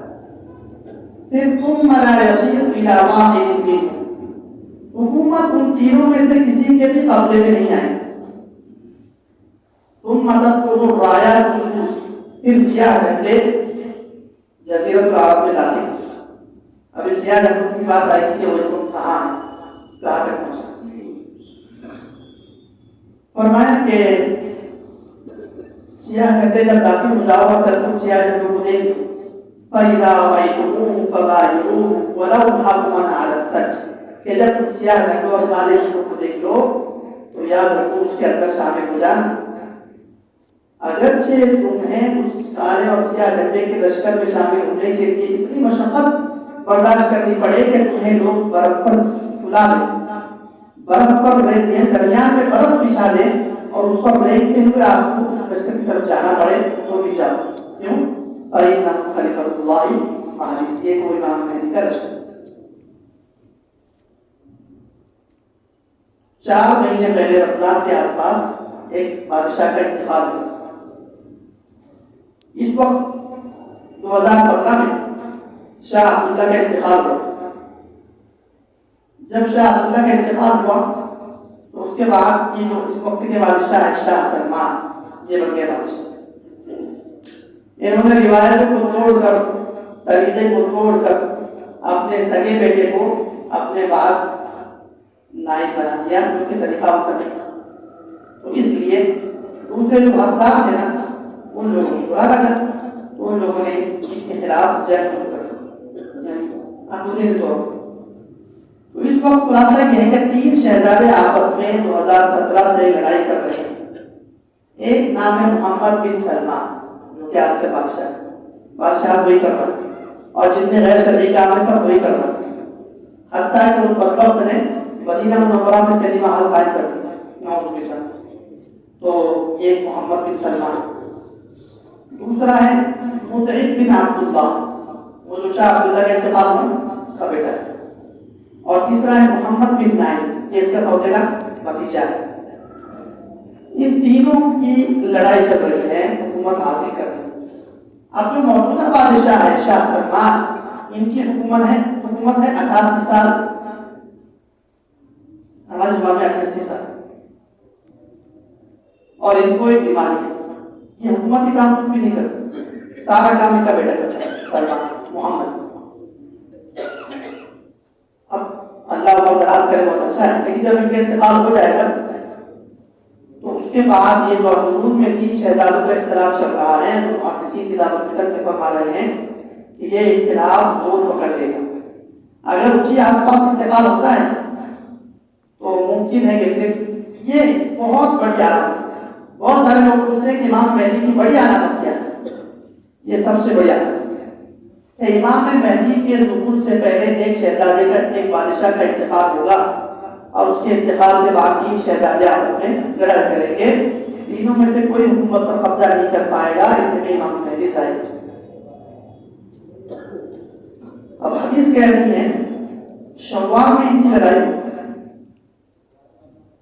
ذوالقعدہ میں تحالف القبائل ہوگا، یعنی جتنے قبیلے وہاں پر ہوں گے ان کی بھی آپس میں لڑائی، حتیٰ کہ ذوالقعدہ میں اس سال حج کرنے حاجی جائیں گے، ان حاجیوں کی بھی آپس میں لڑائیاں ہوگی، اور حاجیوں کے مال کو لوٹا جانا شروع ہوگا، کیونکہ سسٹم نہیں ہے، کوئی بادشاہ نہیں ہے، تینوں تو لڑ رہے ہیں، کوئی بادشاہ نہیں ہے، تو حاجیوں کا مال لوٹا جائے گا، حاجیوں کو آپس میں ختم کیا جائے گا، کوئی حاجی کہے گا فلاں بادشاہ ہونا چاہیے، کوئی کہہ سکتا ہے فلاں بادشاہ ہونا چاہیے، اس طرح کی حکومت الیکشن وغیرہ ہوتا ہے۔ تو اس سلسلے میں ان کا اتنا اختلاف ہوگا کہ آپ صلی اللہ علیہ وسلم نے فرمایا کہ میں حاجیوں کا خون دیکھ رہا ہوں جبرہ عقبہ تک بہتا ہوا آ گیا مینا سے۔ اب امت مسلمہ بے چارہ ہے، مسکین ہے، سر پہ کوئی بادشاہ نہیں ہے، حرم شریف بھی اب بالکل بے سہارا ہے، کوئی حکومت نہیں وہاں، کوئی نظام نہیں، اور دنیا کے دوسرے جتنے علاقے ہیں سب اس طرح کی قسم کرسی پہ چل رہے ہیں، مزدور بے سہارا چل رہے ہیں۔ تو اللہ کے نبی نے فرمایا اس وقت 7 علماء امام مہدی کو تلاش کرنے کے لیے اذا قطعت التجارة والطرق وكثرت الفتن خرج 7 علماء من آفاق شتى على غير میعاد، کہ جب تجارت کسان بازاری کا شکار ہو جائے گی اور فتنے بہت زیادہ متضاد ہو جائیں گے اور راستے سارے بند ہو جائیں گے، جیسا کہ ہم نے دیکھا کورونا میں سب بند ہو گئے، جب راستے سب بند ہو جائیں گے تو 7 علماء امام مہدی کو تلاش کرنے کے لیے نکلے علی غیر میعاد۔ فرمایا کہ ان علماء کا آپس میں کوئی تعلق نہیں، کوئی کسی کو جانتا نہیں، ایسے ہی حرم شریف کی طرف چلیں گے جیسے اصحاب کہف اس مشرک بادشاہ سے بچنے کے لیے ایک درخت کے نیچے آ گئے تھے نا، اور ان کو آپس میں پتہ نہیں تھا کہ کون کون ہے، لیکن جب آ کر بیٹھ گئے تو انہوں نے پوچھا، تو اس نے کہا کہ بھائی وہ غیر اللہ کی نظر و نیاز کرواتا ہے، مشرک کروا رہا ہے، اس لیے میں چھوڑ کر آ گیا۔ دوسرے نے کہا کہ میں بھی اسے لے آیا، تیسرے نے کہا کہ میں بھی اسے لے آیا، 7 علماء اس طرح پہنچے۔ اور یہ علماء صحیح العقیدہ، کامل عمل والے، روحانیت کے جتنے ہم کہہ سکتے ہیں درجات ہیں، سارے درجات کے پاس، خاص طور سے علماء کے پاس امام مہدی کا جو خاص علم ہے، امام مہدی کو پہچاننے کے لیے علم چاہیے نا، علامات شخصیہ، علامات زمانیہ، علامات مکانیہ، علامات کونیہ، علامات شرعیہ، علامات سیاسیہ، اور پھر ان کی ذات میں جو 70-75 علامات ہیں، ساری علامات کو تفصیل نہیں ہو. 7 علماء پہنچے حج کرنے کے لیے. اس دن اس زمانے میں بہت کم لوگ آئے. یہ کہ یہ جو سسٹم ہوتا ہے سفر کا، یہ حکومت چلاتی ہے. حکومت چونکہ جھگڑا کر رہی ہے تو حج کرنے کے لیے لوگ بہت کم تھے. 7 علماء عرب میں پہنچ گئے اور ایک دوسرے کے تعارف ایسے ہی ہوا کہ بھائی آپ کیوں آئے؟ تو والد کہے گا کہ جئنا فی طلب هذا الرجل الذي تهله الفتن على يديه ويفتح الله المستنقذين، کہ ہم تو اس آدمی کو تلاش کرنے کے لیے آئے ہیں جن کے ہاتھ پر یہ فتنے جو امت میں چل رہے ہیں یہ تھم جائیں گے اور اس کے ہاتھ پر پرسکون دنیا فتح ہوگا. تو دوسرا عالم کہے گا جی میں بھی اسی لیے آیا. تیسرا کہے گا 7 علماء متفق ہو گئے. اب تلاش کرنا شروع کریں. روایات سے کتاب الفتن میں معلوم ہوتا ہے کہ جب تلاش کرنا شروع کریں گے تو امام مہدی کے ساتھ رہنے والے لوگوں سے پوچھیں گے کہ بھائی جیسے ابھی ذکر کیا کہ فلاں نام ہے، محمد نام ہے، والد کا نام عبداللہ ہے، رہنے والے مدینہ کے ہیں، خاندان کا ہاشمی ہے، اور آپ علیہ السلام نے فرمایا حج الجبہ پیشانی مشاہدہ ہوگی، اب نہ درمیانہ ہوگی، یشبہہ فی الخلق ولا یشبہہ فی الخلق، کہ وہ سیرت اور کردار میں تو آپ صلی اللہ علیہ وسلم جیسے ہی ہوں گے لیکن صورت اور شباہت میں آپ علیہ السلام جیسے نہیں ہوں گے. بلکہ بعض روایات میں ہے کہ گردوں بھی رنگ ہوگا، سامنے کے راتوں میں فاصلہ ہوگا. ایک تفصیل ہو گیا تو وہ ان لوگوں سے پوچھیں گے تو وہ لوگ کہیں گے ہاں بندہ وہی وہ جو جا رہا ہے. امام مہدی بھی مدینہ کے ہوں گے تو حج کرنے آئے ہوئے ہوں گے. یہ علماء جا کر ان سے کہیں گے کہ علامات سے جتنی علامات ہمیں معلوم ہیں احادیث پر غور کر کے ان علامات سے تو ہمیں لگ رہا ہے کہ آپ مہدی ہیں، لہذا آپ ہاتھ بڑھائیے اور بیعت فرمائیے. امت مسلمہ پر ظلم ہو رہا ہے اور ساری امت پریشان ہے. تو وہ امام مہدی کہتے ہیں فوراً ہاتھ جھٹک دیں گے اور کہیں گے میں مہدی نہیں، انا من الانصار، میں امام مہدی کی نصرت کرنے والے مدد کرنے والے خادموں میں سے ایک خادم ہوں. اس کا مطلب یہ ہوا کہ جو آدمی دعویٰ کر رہا ہے کہ میں مہدی ہوں اس سے بڑا کوئی جھوٹا ہے. اس لیے کہ امام مہدی کبھی دعویٰ نہیں کرے گا اور یہ 7 علماء ان کو کہیں گے تب بھی وہ انکار کر دیں گے پہلی مطلب، اور انکار کر کے کہیں گے کہ میں خود اس آدمی کو تلاش کر رہا ہوں جس کو آپ تلاش کر رہے ہیں. اب یہاں سوال ہو سکتا ہے کہ جب وہ آدمی مہدی ہے، اس خاندان کا ہے، اس صفات اس کے اندر موجود ہے، وہ ساری علامات اس کے اندر انکار کیوں کرتے ہیں؟ تو یہاں یہ سمجھنا ہے کہ امام مہدی جب آئیں گے تو آپ کا کیا خیال ہے؟ کوئی ان کے لیے استقبال کے لیے دودھ کا ہار لے کر کھڑا ہوگا یا کوئی لال کارپیٹ بچھائے گا یا کوئی ان کو لیے اور جس طرح کے استقبال آج کل ہوتے ہیں اس طرح کرے گا؟ نہیں. امام مہدی پر سعودی عرب کی حکومت کی نظر ہوگی، یہودیوں کی نظر ہوگی، نصرانیوں کی نظر ہوگی، اور جتنے اللہ کے دشمن وہ سب امام مہدی کو ایسے تلاش کر رہے ہوں گے جیسے فرعون کو خدشہ لگ گیا تھا نا کہ ایک بچہ اگر پیدا ہوگا تو میری حکومت تو چلی جائے گی. تو اس نے وارنٹ جاری کر دیا تھا کہ سارے بچے بنی اسرائیل کے قتل کروا لو. جب بادشاہ گرتی ہے نا تو انسان بڑے سے بڑا قدم تھا. تو امام مہدی کے ہاتھ پر ان سب کی حکومت جانے والی ہے. ابھی آئے گا. تو اس لیے امام مہدی کو تلاش کر رہے ہوں گے یہ سب لوگ، اور امام مہدی چاہیں گے کہ میں کیا چھپا ہوا، اس لیے کہیں گے جی میں مہدی ہوں، میں چھوٹا انصار میں سے ہوں، مددگار میں سے ہوں. اور یہ کہہ کے فوراً وہاں سے بھاگ کر مدینہ چلے گئے. اب یہ لوگ پھر ان لوگوں کے پاس جائیں گے یار آپ نے تو کہا تھا، اور انہوں نے انکار کر کے کہنے لگے نہیں آدمی وہی، اس لیے کہ ہم اس کے خاندان سے تو واقف ہوتے ہیں. مدینہ جائیں گے. کہتے ہیں مدینہ میں بعض روایت بھی ہے کہ مدینہ میں امام مہدی 7 علماء کو دیکھتے ہی فوراً مکہ چلے جائیں. کیوں؟ کہ جو میدان کا آدمی ہوتا ہے، جو اللہ کے دشمنوں سے مقابلہ کرتا ہے، تو وہ چاہتا ہے کہ نظر میں نہ آئے، کیونکہ نظر میں آ گیا تو پکڑنا آسان ہو جائے گا. ایک وجہ یہ. دوسری وجہ یہ حدیث میں آپ علیہ السلام نے فرمایا المہدی منی المہدی منا اہل البیت یشرکہ اللہ فی لیلۃ، کہ امام مہدی کو خود اپنے بارے میں یقینی طور پر پتہ نہیں ہوگا کہ میں مہدی، ایک رات میں اللہ تعالیٰ وہ صلاحیت، وہ استعداد، وہ مقام مہدویت، ایک بہت اونچا اعلیٰ مقام ہے. 4 مقامات ہیں قرآن کریم میں، من النبیین والصدیقین والشہداء والصالحین. تو علماء کہتے ہیں کہ انبیاء اور صحابہ کے بعد اور شہداء اور صالحین سے پہلے درمیان میں یہ مہدویت کا مقام جو اللہ تعالیٰ نے مہدی کو ایک رات میں عطا فرمایا. اس سے پہلے ہم کو گمان تو ہو سکتا ہے کہ آدمی کا نام معلوم ہوتا ہے، خاندان کا نام معلوم ہوتا ہے اور دوسری چیزیں، تو گمان کی حد تک ہوگا لیکن یقین نہیں ہوتا ہے. اس لیے وہ کہیں کہ میں مہدی نہیں. اب امام مہدی چلے گئے بھاگ کر کے مکہ، یہ 7 علماء پیچھے آئے.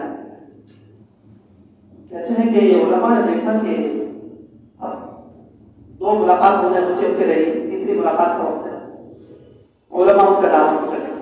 اب وہ کعبے کے قریب ہو رہے مسجد الاوسط میں دعوت پکڑ لیں گے اور کہیں گے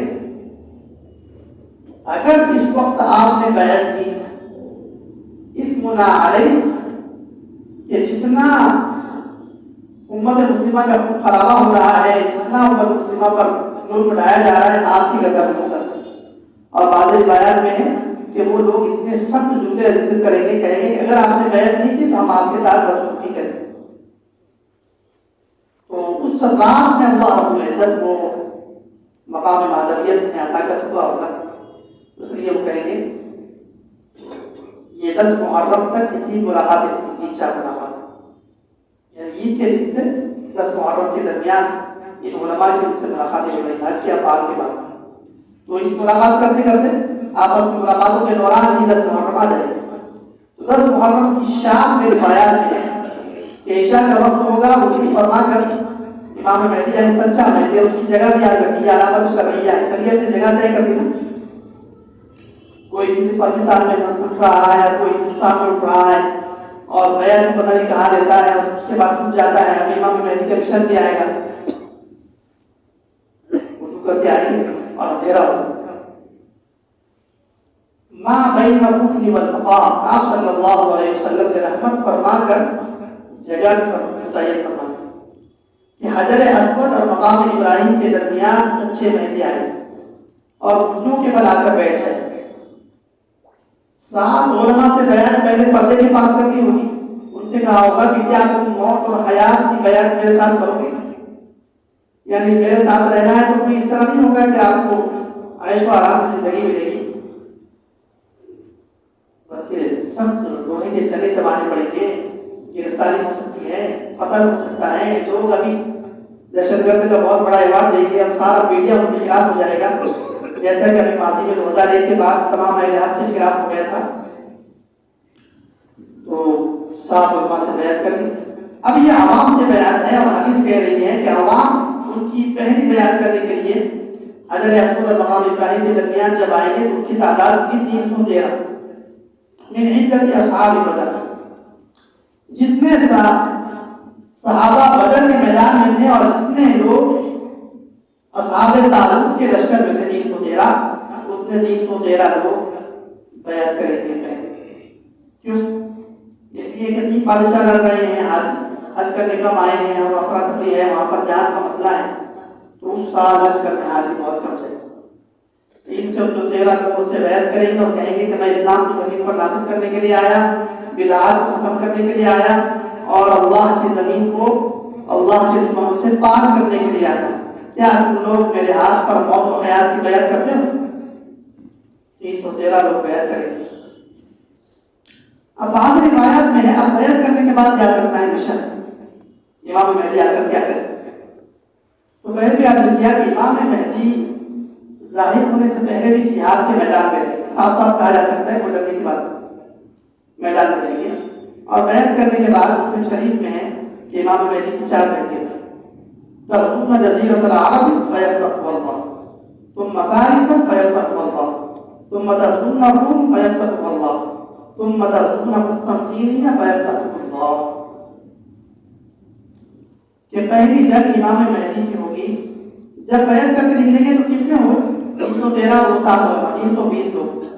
اب 320 لوگ مل کر کیا کر سکتے ہیں؟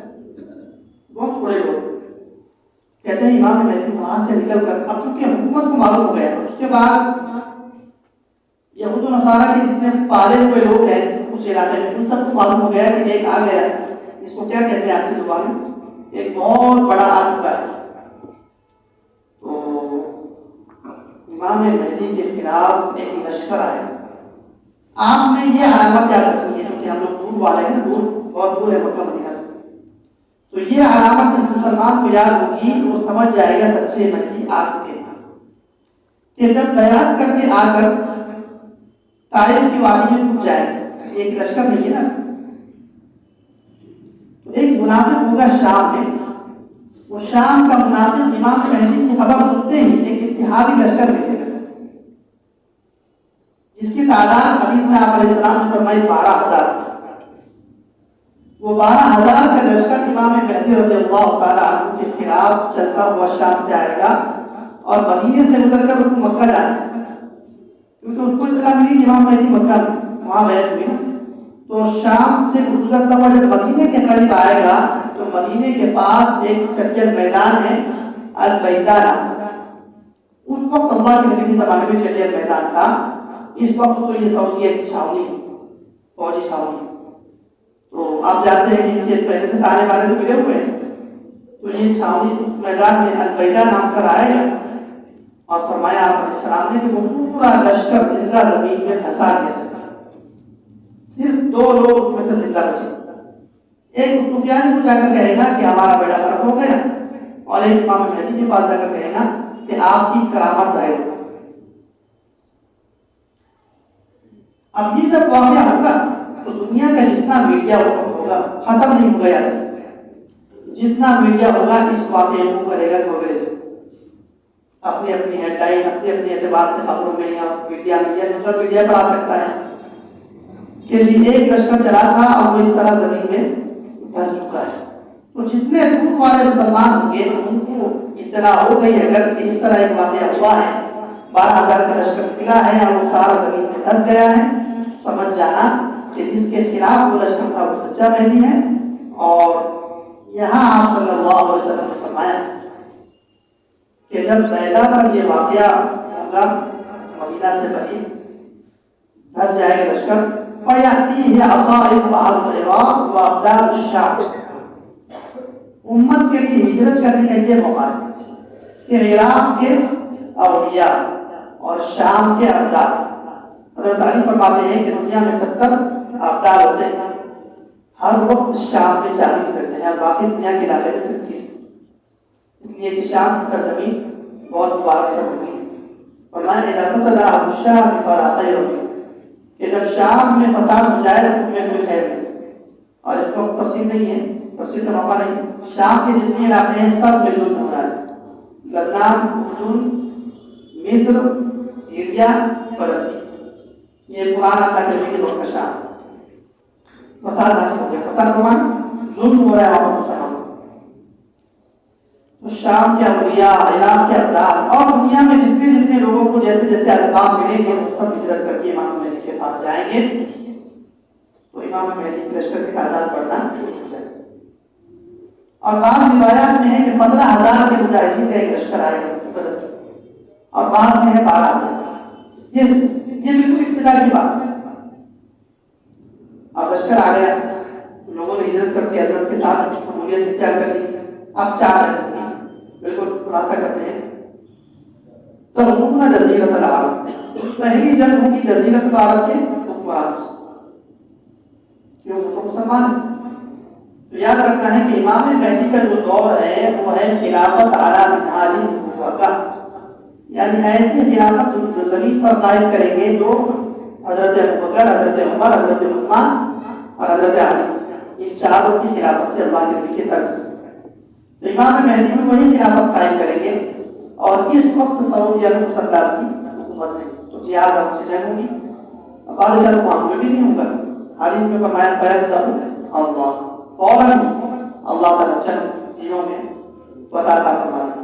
اس کی وجہ یہ ہے کہ ابو داؤد شریف میں آپ علیہ السلام نے فرمایا کہ ظہور کے بعد امام مہدی کے ظہور کے بعد ان کی زندگی صرف ایک روایت کے مطابق 7 سال اور ایک روایت کے مطابق 9 سال،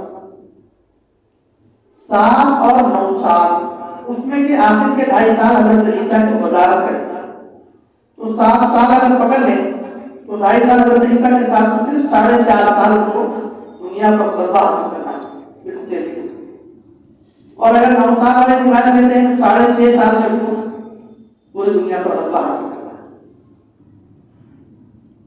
ظہور کے بعد۔ اب یہ آدمی جس نے دعویٰ کیا کہ پتہ نہیں کب سے کیا کتنے سال ہو گئے، یہ جھوٹا آدمی جو ہے شکیب بن ہانی، اور جتنے جھوٹے ہیں ان کو دعویٰ کرتے بھی 20 سال ہو گئے، اور امام مہدی آ کر انقلاب قائم کریں گے، پوری دنیا کے انسانوں کو حق و انصاف کا نظام دیں گے۔ پہلی جنگ میں فوراً فتح ہوگی، وہاں پورے علاقے میں اللہ کا حق و انصاف کا پیارا سا جس میں انسان ہی کیا جانور پر بھی رحم کرم ہوتا ہے وہ نظام قائم کرنا۔ دوسری جنگ ہوگی تم مترسون فارس، فارس یعنی ایران والوں سے، ایران والے کیا ہے آپ جانتے ہیں، اور ایران سے ہی دجال نکلے گا، ایران کے شہر اصفہان سے دجال ظاہر ہوگا، یعنی نکلے گا، بس ظاہر ہوگا ایران میں جنگ، ایران والوں سے جنگ ہوگی اور اللہ تعالیٰ فتح عطا فرمائے گا، وہاں بھی اسلامی نظام ہوگا۔ اس لیے کہ یاد رکھیے دنیا میں امام مہدی کے آنے کے بعد جتنے سنجیدہ لوگ، سمجھدار، کسی بھی دینی کام کرنے والے ہیں، سارے دینی کام کرنے والے اپنی جگہ ماشاءاللہ بہت اچھی کام کر رہے ہیں، ان میں جو سنجیدہ سمجھدار ہوگی نا وہ امام مہدی کو تلاش کریں، اور جیسے ہی ان کو علامات معلوم ہوگی وہ ان کے ساتھ شامل ہو جائے گا۔ اس لیے کہ امام مہدی کے ظاہر ہونے کے بعد پھر ان کی ساتھ رہنا ہے، یہ حق کی نشانی، اس لیے کہ اس کے بعد دجال نکلنے والا ہے تو پھر کہیں ہم گمراہ ہیں۔ تو دوسری جنگ ہوگی پتہ تھا فرمانے کا لگا۔ اب یہ تیسری جنگ ہے ثم ترسون الروم، یہاں بھی علماء کہتے ہیں امریکہ، عیسائی لوگ، اور عیسائیوں کے ساتھ تحت 80 غایہ، 80 جھنڈوں کا لشکر آئے، وتحت كل غایہ 12,000، اور ہر جھنڈے کے ماتحت 12,000 کا لشکر ہوگا۔ تو روم والے 9,60,000 کا لشکر لے کر آئے گے، اس کے خلاف امام مہدی علیہ السلام کے خلاف۔ یوں مثال سے سمجھ لیں جیسے اس وقت کچھ دن پہلے، کچھ سال پہلے 55 ممالک کے لشکر آیا تھا ہمارے مسلمانوں کے خلاف، تو اللہ تعالیٰ نے 20 سال میں ان کو شکست دلوا دی، ایک نمونہ ان کو چکھا دیا ہے زمین پر۔ اب 80 جھنڈوں کا یعنی 80 ملکوں کا لشکر آئے گا امام مہدی کے خلاف، اور دنیا میں جتنی ٹیکنالوجی ہے، جتنی ان کے پاس طاقت ہے، ہوائی، فضائی، خلائی، اور جتنے اسباب ہے، جتنے معدنیات ہے، جتنے جو بھی ان کے پاس میسر ہیں، وہ اپنی پوری جمع پونجی لے کر امام مہدی کے خلاف آخری سب سے بڑی جنگ اسلام کے خلاف لڑنے کے لیے آ جائے، اس کو آپ کہتے ہیں تیسری جنگ یاسین۔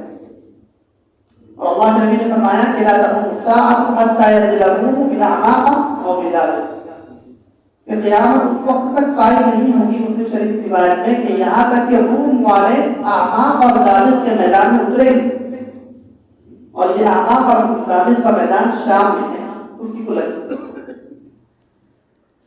اعماق اور دابق کے مقام پر امام مہدی کی اور روم والوں کی اور ان کے چہروں، یعنی پوری دنیا کی کفر کی طاقت لے کر آئے۔ فرمایا کہ 3 دن تک ان کی جنگ ہوگی، مسلمانوں کے 3 گروہ اور 3 جماعتیں ہو جائیں گی۔ ایک گروہ تو منافقین کا ہوگا، وہ کہے گا جیسے آج کل وہ کہتے ہیں کہ ہمارے پاس کیا ہے، نہ ٹیکنالوجی ہے، نہ طاقت ہے، ان کے پاس ان کی گناہ ہے، یہ ہے وہ ہے، اور جو امریکہ ہے، خدا ہے، اس سے ڈرو جی، ڈراتے ہیں مسلمان، وہ ڈر جائیں اور میدان سے نکل جائیں گے۔ اللہ کے نبی نے فرمایا لا یقومهم اللہ بنا، ایسے مرتد ہوں گے کہ ان کی اب کبھی توبہ نہیں۔ اور دوسرا گروہ ہوگا مسلمانوں کا جو امام مہدی سے بیعت کرے گا کہ اب ہم جا رہے ہیں اور شہادت حاصل کرنے کے لیے اب واپس نہیں آئیں، جائیں گے اور سب شہید، پھر دوسری جماعت دیں گے وہ جائے گی شہید ہو جائے گی، یہاں تک کہ لڑتے لڑتے رات ہو جائے گی اور دونوں اپنی جگہ جنگ بن سکتے۔ پھر صبح ہوگی تو مسلمان کا ایک لشکر اٹھے گا، کہیں گا حضرت ہم جا کے شہادت کا جام پینا چاہتے ہیں، واپس نہیں آئیں گے، وہ جائے گا وہ شہید ہو جائے گا، وہ جائے گا وہ شہید ہو جائے گا۔ مسلمانوں کا لشکر بھی کچھ کم نہیں ہوگا، یاد رکھیے لاکھوں میں ہوگا. اگر ان کا 9,60,000 کا ہے اور بلین کا تو ہمارا بھی اتنا ہی ہوگا. اس لیے کہ امام مہدی کے ظاہر ہونے کے بعد سنجیدہ قسم کے عیسائی اور سنجیدہ قسم کے یہودی بھی امام مہدی کے ہاتھ پر اسلام قبول کریں گے. اس لیے کہ روایت میں ہے کتابوں کی ترقی کے انطاکیہ کے وادی سے تابوت سکینہ اللہ تعالیٰ امام مہدی کے لیے ظاہر ہوگا. اس تابوت سکینہ میں بنی اسرائیل کے تبرکات ہیں، تورات کا اصل نسخہ ہے، حضرت موسیٰ علیہ السلام کا عصا ہے، حضرت ہارون کا جبہ ہے، کسی نبی کا اور کوئی تبرک ہے. تو بنی اسرائیل کے یہاں یہ بہت مقدس چیز ہے. تو جب عیسائی اور یہودی سنجیدہ دیکھیں گے نا کہ اس آدمی کے پاس ہماری مبارک اور پاکیزہ چیز پہنچ چکی ہے، بابرکت چیز، تو وہ سمجھ جائیں گے کہ آدمی سچا ہے اور حضرت عیسیٰ بھی کسی کی تائید کرنے کے لیے آنے والے ہیں. لہٰذا مسلمانوں کے اس لیے تعداد بہت زیادہ. تیسری جماعت مسلمانوں کی ہوگی جو شہید ہو گئے. اللہ کے نبی نے فرمایا وہ افضل شہداء، شہیدوں میں وہ افضل ترین شہید شمار مسلمان. اور تیسری جماعت جو ہوگی وہ اتنی زبردست جنگ ہوگی کہ روایات میں ہے کہ اگر پرندہ اس علاقے سے اڑے گا تو اڑتے ہوئے اس جگہ پر جہاں لاش پڑی ہوئی ہوگی گزر نہیں پائے گا، مر کر گر جائے. کتنے لوگ قتل. حضرت علی کی روایت میں ہے لا تقوم الساعة حتى يقتل ثلث ويبقى ثلث ويموت ثلث. یہ قیامت اس وقت تک قائم نہیں ہوگی یہاں تک کہ 1/3 لوگ طبعی موت سے مر جائیں، 1/3 لوگ جنگوں میں مر جائیں، صرف 1/3 لوگ باقی رہیں گے جب قیامت. تو پتہ چلا کہ یہ جو جنگوں کا دور ہے، اس دور میں یا تو آپ نے اہل حق کے ساتھ لے کر جام شہادت کچھ کرنا ہے یا پھر جان بچاتے بچاتے پتہ نہیں کس کیس سے جان بچائے. کتنے لوگ شہید ہو جائیں گے. تو مسلمان مال غنیمت چونکہ چوتھے دن مسلمانوں کو فتح ہو جائے گا اور دنیا کفر کا پورا زور اس دن ٹوٹ جائے گا. ان کی پوری ٹیکنالوجی، ان کی سائنس، ان کے ہتھیار، ان کے جتنے حربے ہیں دنیا پر فساد بچانے کے ٹوٹ جائے گا، ختم ہو جائے گا. اب دنیا میں کوئی اور طاقت بچی نہیں. اتنا مال غنیمت ملے گا، اتنا مال غنیمت ملے گا کہ سمیٹ نہیں سکیں گے. لیکن مسلمان مال غنیمت کو ہاتھ نہیں لگائیں گے اور کہیں گے کہ فلاں بڑے حافظ شہید ہو گئے، فلاں مظلوم شہید ہو گئے، فلاں نیک آدمی شہید ہو گئے، فلاں اللہ والے شہید ہو گئے. اتنوں کا ہم غم کریں اور فلاں آدمی اگر شہید ہو جائے تو پھر ہم مال لے ہیں. یہاں پر مسلمانوں کا دارالخلافہ شام میں بیت المقدس میں بن چکا ہے. یاد رکھیے مسلمانوں کے 5 دارالخلافہ، 4 گزر گئے. پہلا مدینہ میں تھا، پھر بنو امیہ کے شام میں ہوا دمشق میں، پھر بنو عباس کے بغداد میں ہوا، پھر قاہرہ میں ہوا، پھر استنبول میں ہوا ترکی ہوگا. اب ایک خلافت کا دارالخلافہ باقی ہے. فرمایا یا ابن حوالہ اذا رأيت الخلافة قد نزلت الأرض المقدسة فقد انطلقت الزلازل والملائكة والأمور العظام. کہ اے ابن حوالہ جب تم دیکھو کہ ارض مقدسہ یعنی فلسطین میں اسلام کا دارالخلافہ بننے لگا ہے تو اس وقت مسلمانوں پر سخت قسم کی آزمائشیں شروع ہو جائیں گی، بلائیں آئیں گی، حادثات ہوں گے، جنگیں مسلط ہوں گی، تب جا کر دارالخلافہ بنے گی. جیسا کہ آپ دیکھ رہے ہیں غزہ کے مسلمان کس انداز سے قربانی دے رہے ہیں اور وہ دارالخلافہ بنانے کی طرف چل پڑے. تیسری جنگ عظیم ہو گئی اور وہاں پر دارالخلافہ بن گیا اور جزیرۃ العرب میں، فارس میں اور شام کے پورے علاقے میں اب اسلامی نظام قائم ہو چکا ہے. اب فرمایا تم وترزقنا مستقیم کیا. پھر چوتھی جنگ امام مہدی کی ہوگی قسطنطنیہ سے. اور یہ جنگ کا عجیب نقشہ اللہ کے نبی نے فرمایا کہ اس میں نہ ہتھیار، نہ خون، نہ خرابت، کچھ بھی نہیں. مسلمانوں کی جماعت جائے گی اور فصیح اور جواد کے پاس جا کر صرف لا الہ الا اللہ واللہ اکبر پڑھے گی، دیوار گر جائے گا. دوسری سمت جا کر کہیں گی لا الہ الا اللہ واللہ اکبر، دیوار گر جائے گا.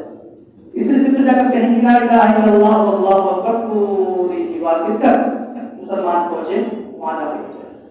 یہاں ایک اشکال مسلمانوں کو ہوتا رہتا ہے کہ یہ جو قسطنطنیہ ہے اس کا آج کل کا نام ہے استنبول، ترکی کا کیپٹل ہے. یہاں تو مسلمان حکمران ہیں، ان سے کیسے جنگ ہوئی؟ اس کا ایک جواب تو پہلے آ چکا ہے کہ جزیرۃ العرب کے حکمران بھی تو مسلمان تھے نا. ان سے پہلے جنگ ہوئی تھی. کیوں ہوئی تھی؟ اس یہ کہ امام مہدی آ کر خلافت اعلیٰ من حاجی وہ قائم کرے. اور ترکی میں تو ویسے بھی جمہوریت ہے تو وہ اسلامی نظام نہیں ہے، وہ نیٹو کا بھی حصہ ہے، اقوام متحدہ کا بھی حصہ ہے، در پتا وہ کسی نہ کسی کا حصہ ہے، لہٰذا خلافت کی امید ان سے نہیں کی جا سکتی. ایک تو وجہ ہے ممکن ہے کہ ان کو نیٹو اور اقوام متحدہ کہے گی جی یہ آدمی کیا ہے دہشت گرد ہے، تم نے اس کا ساتھ نہیں دینا تو مخالف بن جائے، جیسا کہ وہ افغانستان کے خلاف نیٹو کا حصہ بن کے آیا ہے. دوسری بات علماء کہتے ہیں کہ اگر یہ لوگ امام مہدی کا ساتھ دے دیں ٹھیک ہے مسلمان، امید ہے اللہ کرے ایسا ہی، تو پھر دوسری روایت سے محدثین کہتے ہیں ہم سمجھ سکتے ہیں تم متوسطنا قسطنطینیت والرومیت، کہ اللہ کے نبی نے فرمایا کہ چوتھی جنگ قسطنطنیہ یعنی روم کے کیپٹل ویٹیکن سٹی سے. رومیہ کا معنی روم کا بہت بڑا کیپٹل اس زمانے میں جو بھی بچ گیا بچا ویٹیکن سٹی میں جو بھی اس کا مرکز ہو اس سے چوتھی جنگ ہو وہ تفصیل یہ بنا دیتے ہیں. اب امام مہدی رضی اللہ تعالیٰ عنہ کی چوتھی جنگ ہو گئی اور مسلمانوں نے ہمارے غنیمت سمیٹنا شروع کر دیا کہ اتنے میں ایک شیطان کی طرف سے چیخ آئی تھی کہ تم یہاں کیا کر رہے ہو، ہمارے غنیمت سمیٹ رہے ہو، تمہارے گھروں میں تو دجال نکل چکا. حدیث میں ہے بین فتح المدینہ وفتح القسطنطینیہ ست سنین ویخرج الدجال فی السابعہ، کہ تیسری جنگ عظیم اور قسطنطنیہ کی فتح کے درمیان 6 سال کا عرصہ ہوگا. یعنی امام مہدی فوراً شروع کے سالوں میں ہی پوری دنیا پر خلافت قائم کر دیں گے، اور جب تیسری جنگ عظیم ہو جائے گی نا تو امام مہدی یاد رکھیے بر صغیر میں یعنی یہاں کے علاقے میں نہ امام مہدی آنے والے ہیں نہ حضرت عیسیٰ علیہ السلام آنے والے ہیں، لیکن تیسری جنگ عظیم کے بعد وہ اپنے بڑے بڑے تربیت یافتہ لوگوں کو بھیجیں گے دنیا کے مختلف علاقوں میں، تو یہاں کے علاقے میں بھی بھیج سکتے ہیں، اور یہاں کے علاقے میں وہ خراسان کے کالے جھنڈے والے بھی اپنا کام کر سکتے ہیں. اللہ تعالیٰ جس کو مقدر کرے گا وہ یہاں کے علاقے کو فتح کر سکتے ہیں. چوتھی جنگ اب دجال کے بارے میں آواز سنی تو مسلمان ہمارے غنیمت چھوڑ دیں گے اور امام میں تحقیق کے لیے کچھ لوگوں کو بھیجے گی، وہ آ کر کہیں گے کہ لیکن امام مہدی کو اندازہ ہو جائے گا بڑے مدبر آدمی ہیں، بڑے جرنے اور اللہ کے نبی کے خاندان کے زیرک آدمی ہیں، بڑے جنگجو آدمی ہیں، اور بہت نیک اور بادشاہ اور متقی پرہیزگار عابد زاہد تو بہت سردار سب ہے، مجدد مجتہد سارے صفات ان کے اندر ہوتے ہیں.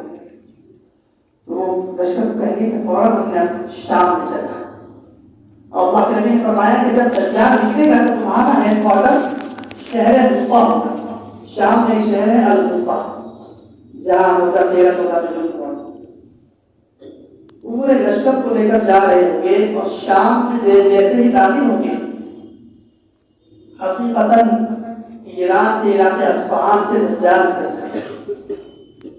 اور جب دجال نکلے گا امام مہدی کو یہ کہا جائے گا کہ آپ دجال کا مقابلہ نہیں کر سکتے، اب آپ کا کام ہے حضرت عیسیٰ حضرت یوسف علیہ السلام کا، کیونکہ دجال کے نکلنے سے پہلے قحط طاری ہو جائے گا، 1 سال 1 تہائی بارش ہو جائے گی، 1 تہائی فصل ہو جائے گی، دوسرے سال 2 تہائی بارش 2 تہائی فصل، اور جس سال دجال نکلے گا آسمان سے ایک قطرہ نہیں برسے گا، زمین سے ایک دانہ نہیں، پوری دنیا میں قحط ہوگا اور سارا خزانہ کھانے پینے کا یاد رکھیے دجال کے پاس ہوگا.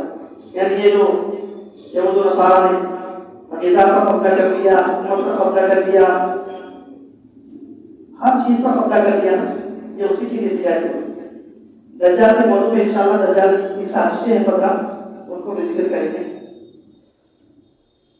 امام مہدی سے کہا جائے گا کہ قحط کے عالم میں آپ نے حضرت یوسف علیہ السلام والا کردار ادا کرنا ہے کہ دجال دنیا میں 1 سال 2 مہینے 14 دن رہے گا، اتنے دن آپ نے شام کے علاقے میں مسلمانوں کو غذا کا انتظام کر کے دینا.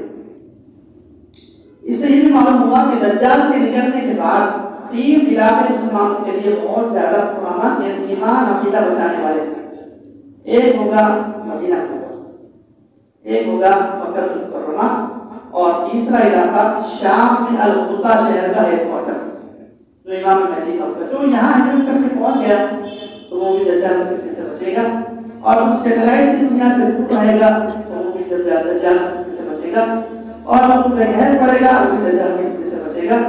اور جو کتاب الفتن کا علم حاصل کر کے فتنوں کے بارے میں جانے کا یاد رکھے تو وہ بھی فتنوں سے بچے گا۔ اور اس طرح امام مہدی حضرت عیسیٰ علیہ السلام کے آنے تک، یعنی حضرت عیسیٰ اسپیشل آسمان سے ایک فورس آئے گی دجال کو ختم کر، اس وقت تک وہاں چھپے رہیں گے مسلمان بھی حضرت عیسیٰ، حضرت امام مہدی۔ جب حضرت عیسیٰ علیہ السلام آئیں گے تو امام مہدی ان کے وزیر بن جائیں گے اور حضرت عیسیٰ آتے ہی دجال کو ختم کریں گے۔ دجال کے موضوع پر انشاءاللہ ایک مجلس اور رکھتے ہیں بعد میں، ہماری توفیق عطا فرمائے۔ پھر حضرت امام مہدی دجال کے قتل کے بعد سال زندہ رہیں گے اور کا انتخاب یہ سچا ہے جس نے آ کر پوری دنیا میں اسلامی نظام قائم کر دیا 7 سال میں یا 9 سال کے عرصے۔ پھر امام مہدی رضی اللہ تعالیٰ عنہ کا انتقال ہوگا اور دارالخلافہ بیت المقدس میں ان کو دفن کیا جائے گا۔ حضرت عیسیٰ علیہ السلام کی نماز جنازہ پڑھا۔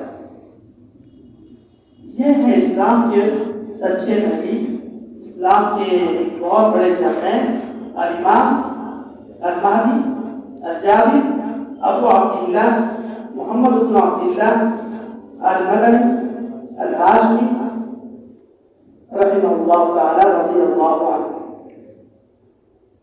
اس ساری گفتگو سے یہ معلوم ہوا کہ سچے مہدی کی بہت ساری علامات، ان علامات کے نتیجے میں امام مہدی کو تلاش کرنے والے علماء اور وہ علماء امام مہدی کو تلاش کر کے لائیں گے۔